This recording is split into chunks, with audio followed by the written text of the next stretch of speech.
अस्सलामुअलैकुम, आप देख रहे हैं चैंपियंस ट्रॉफी 2025 स्पेशल खेल का जुनून, क्योंकि ये है जंग, जज्बा और जीत। मैं हूं सैयद फैसल करीम और मेरे साथ हैं सादिया सैमसन। अच्छा फैसल, आज का मैच तो अबैंडन हो गया और उसके बाद कुछ इतनी बारिश हुई, इट ट्रेन्ड कैट्स, डॉग्स और जो भी आप कह सकते हैं। So it was a disappointment. हां, इट वाज वेरी डिसअपॉइंटिंग।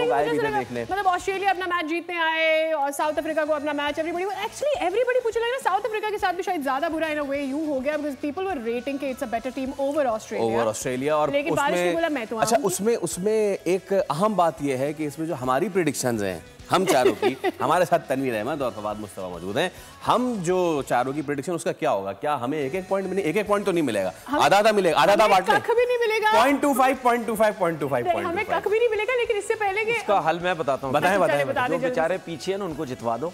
हाँ, ये बहुत अच्छी, उनको पूरे पॉइंट दे दो। इस बात की बेहतरीन सपोर्ट करता हूँ और इसके पूरे पॉइंट दे दो मुझे और तनवीर भाई को एक पॉइंट ज्यादा मिल जाता है। बिल्कुल नहीं होगा ऐसा। नहीं, एक नहीं, पॉइंट्स टेबल की इतनी बात, मतलब उस हिसाब, वैसे तो दो होते हैं ना जो टीम जीत, यहाँ के हिसाब से हमारा एक ऊपर। चले ऐसा कर लेंगे। सबका एक ऊपर होगा। नहीं, सबका नहीं होगा ना। चले सब्सक्राइब करें और बेल दबाएं ताकि कोई खबर रह न जाए।